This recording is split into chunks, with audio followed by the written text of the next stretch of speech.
Muy buenos días. Bueno, doctor Álvarez, estamos muy duramente sorprendidos con las declaraciones del ministro de Salud según las cuales el pico de la pandemia del coronavirus en Colombia puede llegar en junio o julio. Es decir, que estamos muy lejos en el tiempo, que el horizonte todavía está muy distante de nosotros, pero ya hemos quemado gran parte de la artillería pesada que teníamos para evitar la pandemia y para convivir con ella. Las cuarentenas, los distanciamientos sociales, las limitaciones de toda clase de actividades, y nos falta lo peor. ¿No es así?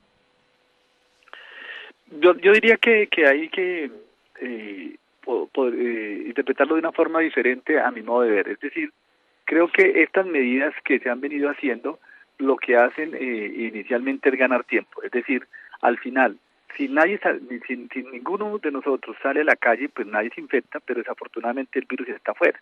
Entonces, pues no quiero decir que esté en el aire, ni mucho menos, pero es decir, hay algunas personas que podrán estar contagiadas y cuando salimos nuevamente todos, pues otra vez podemos tener el riesgo de contagio. Entonces, por eso cuando se gana tiempo, lo que debe pasar es que justamente cambiemos cosas, preparemos el mismo sistema de salud, pero también no solo el sistema de salud, sino otra serie de actividades para cambiar nuestro comportamiento y que no solamente lo entendamos, sino que en realidad se haga real ese cambio de comportamiento de lo que usted acaba de comentar, del autocuidado, del lavado de manos y todo lo que se ha venido diciendo, porque justamente esa es la manera de prevención, para evitar que no se forme un pico y yo creo que a veces el termo cuando uno se imagina una gran cantidad y una catástrofe, pues probablemente la idea de lo que se ha hecho es justamente evitar que haya un pico extremadamente grande y que no justamente no se presente ni que se vaya a haber afectado a una gran parte de la población.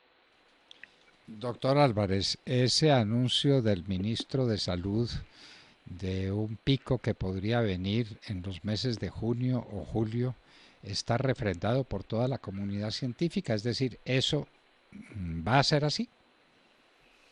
No, yo creo que el tema es, al final, es un tema de proyecciones y en realidad yo lo he planteado en que hay unos temas que las proyecciones a veces no pueden, se puede predecir, porque en realidad hay o depende de una variable que es muy importante en este caso, que es el comportamiento humano, insisto en eso, ¿no? Porque al final, lo que uno esperaría, la lógica es a medida que empecemos a salir, a ver menos desconfinamiento y a ver más personas en la calle, la lógica en la epidemiología es pues que a ver eso nos va a llevar a ver más contactos y eso nos va a llevar a ver más casos. Y eso es parte de lo que de lo que ocurre normalmente. Y el punto es qué tanto va a aumentar y qué tanto es ese pico, pues que depende de qué tanto nuestro comportamiento cambie. Es decir, si nosotros salimos a la calle ahora y el número de personas que se empiezan con el próximo martes, con el cambio de la apertura de otros sectores, y estas personas salen y hacen el autocuidado y mantienen en las empresas la separación y el lavado de manos y la desinfección de las áreas comunes, el transporte público se mantiene sin un hacinamiento importante, etcétera, etcétera. Esto pues probablemente el número de casos y ese pico que pueda ocurrir de incremento, pues puede haber un aumento, pero mucho menos que si salimos y pensamos que otra vez podemos hacer lo que hacíamos antes del 6 de marzo.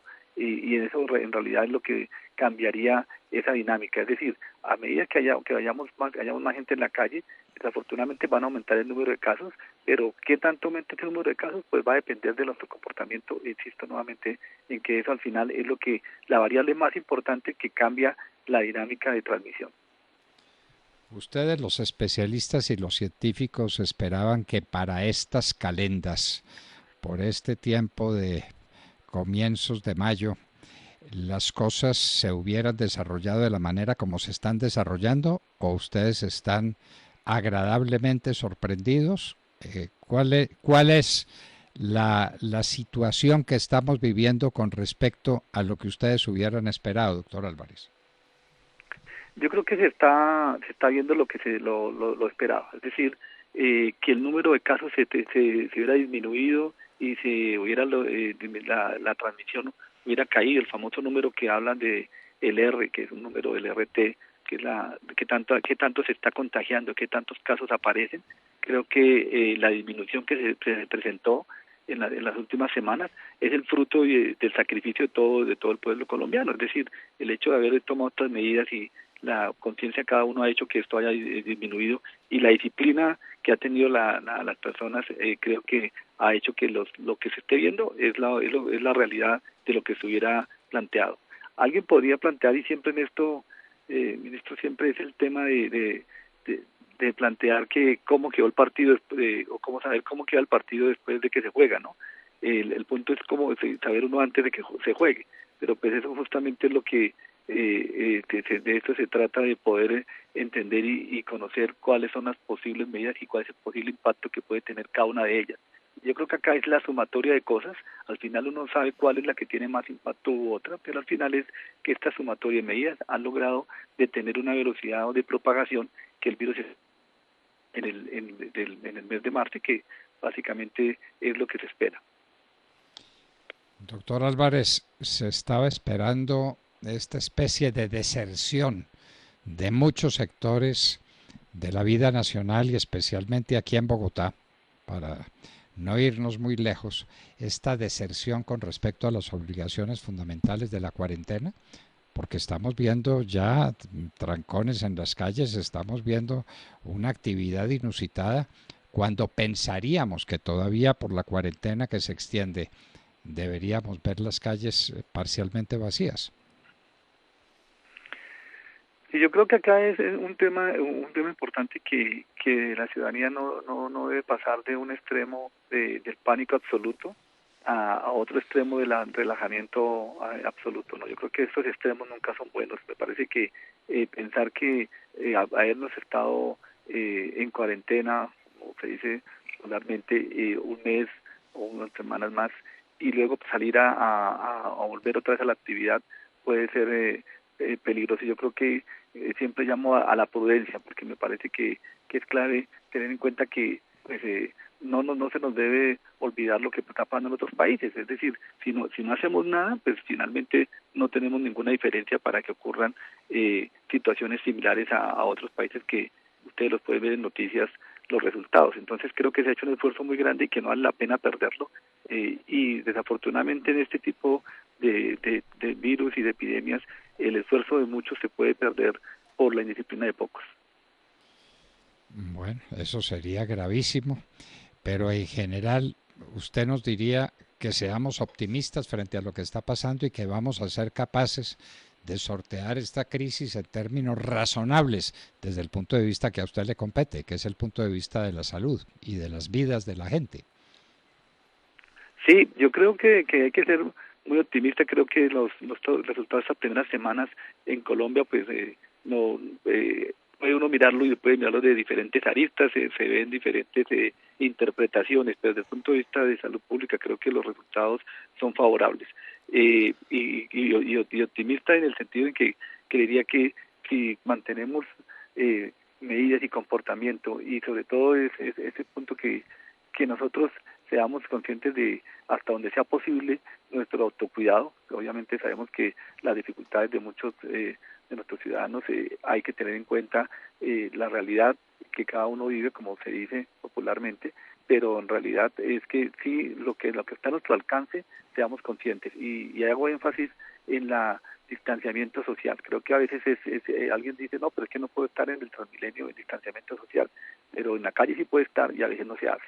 Y a veces hay que tener claro que cuando entra a mi casa, lo primero que va a hacer es lavarme las manos. Con eso estoy protegiendo a mi familia, me estoy protegiendo, y adicionalmente voy a proteger, si entro a la vida laboral, también estoy protegiendo a mis compañeros de trabajo.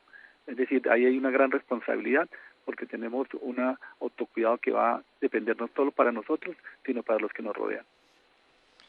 Doctor Carlos Álvarez, pues a mantener el corazón arriba, a hacer los esfuerzos que sean menester, a seguir las instrucciones que ustedes los especialistas nos den y sobre todo tener la conciencia de que esto no pasó y de que esto no fue un juego.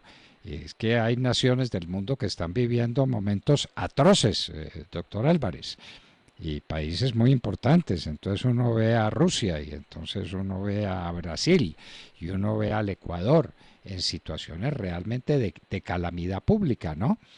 Es el espejo donde nos tenemos que ver para no incurrir en triunfalismos y para seguir manteniendo la disciplina que sea menester, la que sea menester, para que no tengamos situaciones extremas como estas que mencionamos.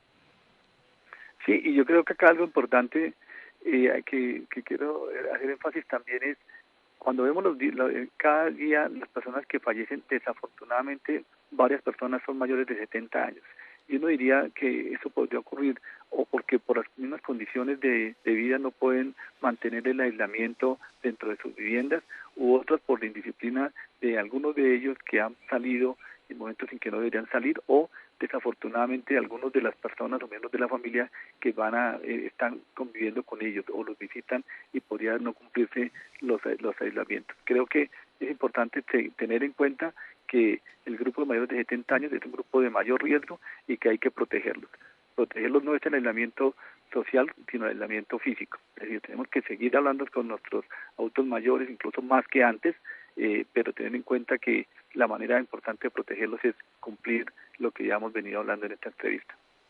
Doctor Carlos Álvarez, muchísimas gracias y usted nos ayuda, nos guía, nos orienta y eso se lo tenemos que reconocer. Todos nuestros oyentes estarán muy reconocidos con usted y con el esfuerzo que hace para que esto sea lo menos malo posible, porque malo ha sido, es y será de todas maneras lo menos malo posible. Doctor Carlos Álvarez, médico infectólogo, coordinador nacional de estudios sobre COVID-19, muchísimas gracias por venir a la hora de la verdad. Con mucho gusto. Bueno, hasta luego.